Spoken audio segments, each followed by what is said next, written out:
je fais les premières parties d'Angèle et je vais faire quand même un Nu Arena le 2 décembre. Donc ça, je pense que c'est un gros truc. Il y a FIFA aussi, ça c'est le top du top, avoir ma chanson sur FIFA 23 et dinguerie. Oui, c'est Bianca Costa sur Melty et aujourd'hui, je vais vous raconter mon parcours sur la dalle. Je m'appelle Bianca Costa, j'ai 23 ans et je suis artiste. Je chante, je compose, tout ce qui est dans la musique, je performe, plein de choses. Je suis née au Brésil, j'ai habité 5 ans au Portugal et je suis arrivée en France quand j'avais 10 ans. J'ai toujours chanté, j'ai toujours su que je voulais faire ça et quand j'avais 18 ans, j'ai eu mon bac et là je me suis vraiment lancée professionnellement. J'ai enchaîné les vidéos sur les réseaux, etc. Puis j'ai sorti mon premier EP, j'ai signé en maison de disque et me voilà aujourd'hui sur Melty. J'ai commencé quand même la fac que j'ai vite lâché. Je faisais du studio pour pouvoir créer mon projet, mais à côté j'avais besoin d'argent. Donc j'ai fait pas mal de trucs, j'ai bossé dans la vente, au McDo, j'ai un peu tout fait. Je pense que pour moi, le step, ça a été de bosser avec mon producteur, qui est toujours mon producteur actuel, Julio, c'est quand même à repérer. Et là, vraiment, j'étais encadrée, j'avais quelqu'un qui était déjà dans le milieu, j'avais des vraies sessions studio. Là où avant, c'était un peu plus flou, je voulais juste être chanteuse, mais je savais pas trop comment j'allais faire, quoi.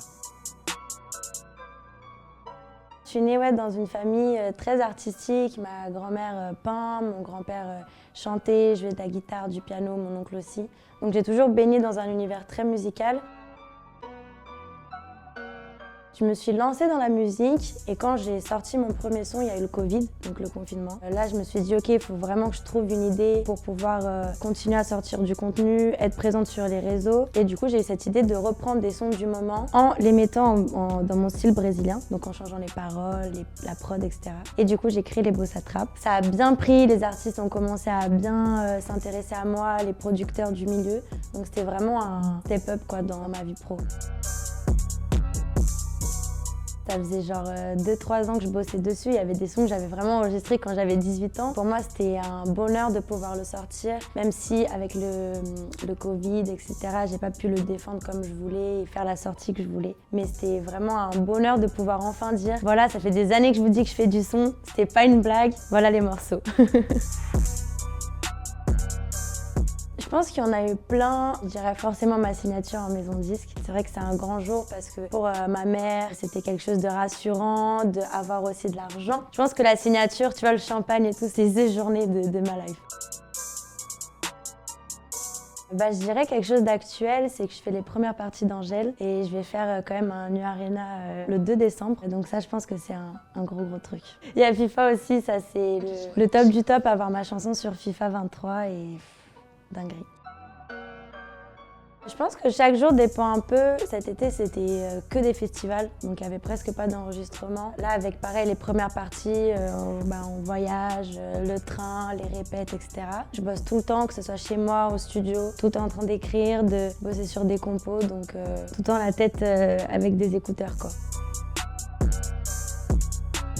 Partir nulle part, c'est une chanson que j'ai commencée dans un rêve qui est très marrant et bizarre à dire, mais je me suis réveillée en pleine nuit et j'avais genre cette mélodie dans la tête et je me suis dit non, faut que j'enregistre. Donc ça part souvent, genre je peux être dans le métro, je peux être derrière un scooter. Genre si t'écoutes mes notes vocales, c'est partout. Et de là, je finis les sons. Et pour l'écriture, je m'inspire, je pense, beaucoup de ma vie, mon passé, mon vécu, mes émotions. Ouais, je pense qu'aujourd'hui, il y a des artistes actuels, je dirais, comme genre Bad Bunny, qui font vraiment cette diff au niveau de l'image que j'admire beaucoup. Luisa Sonz, qui est une artiste brésilienne. En fait, avec les réseaux, t'as tellement accès à tout le temps que tu bouffes tout le temps de l'inspiration. Et ça, c'est vraiment cool. Je sais pas, je pense que c'est peut-être déjà le fait que la musique elle plaise et qu'elle soit originale. C'est important aujourd'hui d'avoir un projet qui se démarque vu qu'il y a tellement de musique qui sortent et je pense que c'est ça qui a pu plaire par exemple à FIFA. C'est l'univers, peut-être je sais pas, les gens aiment bien ma personnalité, je sais pas. Les abonnés que j'ai pris après Michou, c'est un délire, tu vois, j'ai eu des disquettes, j'avais jamais vu ça de ma vie.